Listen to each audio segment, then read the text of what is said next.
आइए बग्गा साहब का भरपूर स्वागत। सुप्रभात बग्गा साहब, बहुत बहुत स्वागत है सर। सर युद्ध का थोड़ा एक अपडेट बता दें सर, ये मामला क्या लग रहा है सर? वो आज जो अमेरिका के रक्षा मंत्री बोल गए कि सबसे बड़ा हमला करेंगे, क्या होगा सर वैसा?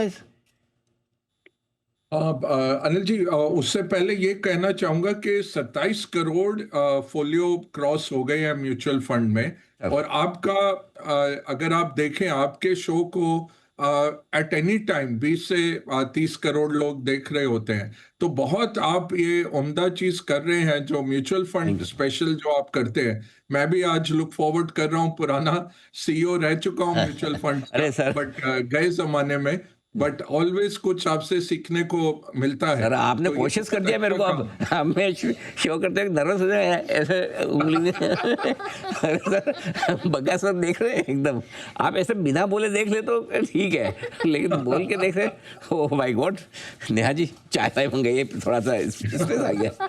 थैंक यू सर, आप समय निकाल कर देखते हैं वो बड़ी बात है, क्योंकि सबसे बड़ी चीज़ है कि ये सब चीज़ें जो हम बताते हैं बग्गा साहब के लिए वो है ना, बोलना जी केजी नर्सरी वाली है। सब कर चुके हैं, लेकिन फिर भी सर आप देखते हैं। कई बार एक और अच्छी चीज़ जो है वो मैं बताना चाहता हूँ दर्शकों को कि बग्गा साहब कई बार बहुत अच्छे सजेशन भी देते हैं कि इस तरह से कंटेंट बनाना चाहिए या इस तरह से करना चाहिए, ये करें ये ना करें। तो सर आपका हमेशा से मार्गदर्शन मिलता है। Thank you sir. और आज भी आप देख के बताइएगा ज़रूर क्या कुछ कमी है जिसको सुधारा जाए, ये ज़रूर बताइएगा। जी सर।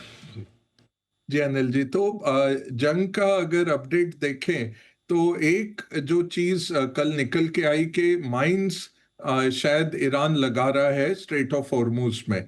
अभी तक उन्होंने माइनिंग नहीं किया था वहां पे। ये शिप्स को जो संकट में डाल सकती हैं माइंस, सी के बेड पे जो माइंस रहती हैं या फ्लोट करती हैं, तो उसके चलते फिर अमेरिका ने जो छोटी हैं ईरान की छोटी नाव है, माइन लेयर्स 16 उनके माइन लेयर्स पे बमबारी करके उनको तहस नहस किया है। बट ये बात थी। दूसरा बहुत एक अचंभे की बात रही कि उनके जो पेट्रोलियम मिनिस्टर हैं, एनर्जी सेक्रेटरी क्रिस राइट, उन्होंने एक सोशल मीडिया पोस्ट कर दी कि आज एक टैंकर हमने स्ट्रेट ऑफ हॉर्मुज से सही तरीके से निकाला, महफूज उसको रखा, और साथ में अमेरिकन नेवी ने उसको एस्कॉर्ट किया। फिर कुछ वो देखते ही तेल की कीमतें 10-10% नीचे आ गई कि बहुत अच्छा हो गया फिर तो, और स्टॉक मार्केट अमेरिका का बढ़ गया। बट कुछ मिनटों में उन्होंने वो पोस्ट डिलीट कर दी और कोई क्लैरिफिकेशन नहीं दिया। अब इतने बड़े पोस्ट पे कोई आदमी गलत इंफॉर्मेशन दे या उनका उनकी टीम का कोई आदमी गलत पोस्ट कर दे, बेटर ये रहता है उसी पोस्ट को रख के आप क्लैरिफिकेशन डाल दें। तो इसके लिए फिर मार्केट को 2 घंटे वेट करना पड़ा। जब व्हाइट हाउस की प्रवक्ता की प्रेस कॉन्फ्रेंस हुई तब उन्होंने कहा कि कोई अमेरिकन शिप, कोई नेवी की अमेरिकन नेवी की शिप स्ट्रेट ऑफ हॉर्मुज में नहीं गई है। तो इसके चलते फिर थोड़ा मार्केट्स में ठहराव आया, थोड़ा तेल की कीमतें बढ़ी। बट आज भी एशियाई बाजार जो ऊपर है, अमेरिकन फ्यूचर्स ऊपर है, वो उसकी मेन बात यह है कि मंडे को G7 के वित्त मंत्रियों की बैठक हुई, कल G7 के एनर्जी मंत्रियों की बैठक हुई, और आज G7 के सारे लीडर्स अध्यक्षों की बैठक है, जहां से निकल के आ सकता है कि 1.2 बिलियन बैरल्स का जो स्पेशल रिजर्व है उसमें से 300 मिलियन बैरल या 180 मिलियन बैरल वो रिलीज कर सकते हैं तेल के मार्केट को थोड़ी राहत देने के लिए। तो उस होप रैली में आज एशियाई बाजार वगैरह सब ऊपर है। उधर इशू क्या चल रही है, जो बात अब निकल के आ रही है, पहले लग रहा था कि ईरान ने क्यों ये हॉरिजॉन्टल एस्केलेशन किया, वर्टिकल एस्केलेशन अमेरिका कर रहा है कि उसी जगह पे बमबारी करते जाओ, उनको बिल्कुल ध्वस्त कर दो। ईरान ने फैलाव किया, लगभग 8 कंट्रीज और के ऊपर मिसाइल और ड्रोन उन्होंने अटैक किया है ताकि वहां से प्रेशर पड़े अमेरिका पे। बट अब जो निकल के आ रहा है बात अनिल जी, कि वो गल्फ नेशंस भी कह रहे हैं अमेरिका को कि जब तक ईरान पूरी तरह खत्म ना हो जाए या वाटर टाइट एग्रीमेंट पे ना आ जाए, आप मत रुकिए। नहीं तो ये हमारे पीछे पड़ जाएंगे। तो अपनी स्टेबिलिटी के लिए अब गल्फ नेशंस अमेरिका के पीछे आ गए हैं कि इनको और हानि पहुंचाइए और इनको तेजी से नेगोशिएशन पे लाइए, बट जल्दबाजी में ये आप अखाड़ा छोड़ के मत जाइएगा। हमें अब अकेला मत छोड़ना इसमें, नहीं तो ये फिर हमारे ऊपर दागते रहेंगे ड्रोन रोज के रोज। नेगेटिव ये रहा कि अबू धाबी की सबसे बड़ी रिफाइनरी बंद हो गई।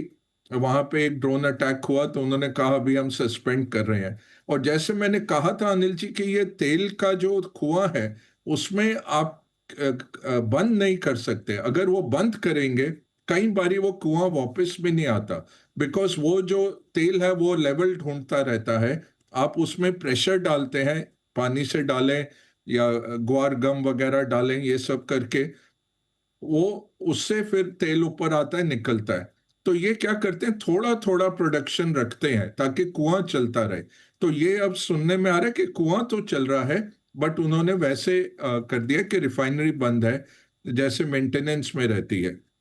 ये नेगेटिव था। पॉजिटिव क्या है, रशिया और ईरान के बीच हॉटलाइन अब इस्टेब्लिश हो गई है। रशिया मध्यस्थता कर रहा है। 2.5 घंटे ट्रंप ने पुतिन से बातचीत की मंडे को। उसके बाद बहुत हमारे हाई होप्स थे कि कुछ ना कुछ निष्कर्ष निकलेगा और पुतिन मध्यस्थता करेंगे। चीन ने भी ऑफर किया है कि हम मीडिएट करेंगे, बट चीन सबसे बड़ा विक्टिम है क्योंकि उसको सबसे ज्यादा ईरानी तेल और गैस चीन के पास ही जा रही थी। तो एक तरह से चीन की सप्लाई कम हुई है, बट वो रशिया से ले रहा है, उसको अभी इतना फर्क नहीं पड़ा। प्लस 200 दिन का रिजर्व रहता है चीन के पास, तो बहुत भारी मात्रा में रिजर्व है, तो वो अभी ब्लिंक नहीं कर रहे। हमारे लिए परेशानी है। नोमुरा की रिपोर्ट आई अनिल जी, जो बहुत अच्छी तरह समझा रही है। थाईलैंड देखें तो oil oil purchase to GDP का रेशियो उन्होंने बड़ी अच्छी तरह दर्शाया है, क्यों भारत को दिक्कत आती है। अगर आपका oil to GDP ratio high है और आपका करंट अकाउंट डेफिसिट है, तब आपको परेशानी है। तो थाईलैंड सबसे वीक आप कह सकते हैं है। उसका 4.1% है ऑयल टू जीडीपी और उसका डेफिसिट है। तो अब जब तेल की कीमतें बढ़ जाती हैं उसका इंपैक्ट आने लग जाता है। भारत 3.1% है तेल की जो हमारी मात्रा है इंपोर्ट करने की, बनाम हमारे जीडीपी की। चीन का क्या है, 1.4। इसलिए आप कहीं से ये नहीं सुन रहे वेनेजुएला काटा ट्रंप ने, ईरान काटा, बट चीन आराम से बैठा हुआ है क्योंकि उसका ऑयल इंटेंसिटी इतना हाई नहीं है जीडीपी में। दूसरा, चीन का बहुत बड़ा सरप्लस है, $1.2 ट्रिलियन का सरप्लस है।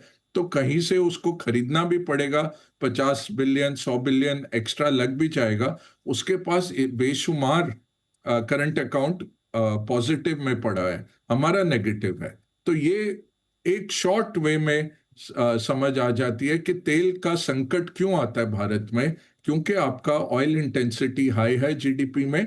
दूसरा, आपका करंट अकाउंट डेफिसिट है।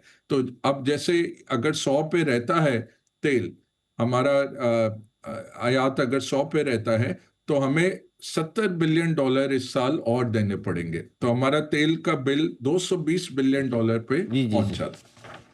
बिल्कुल परफेक्ट, ठीक बात है। ये है युद्ध को लेकर आपका पूरा का पूरा अपडेट।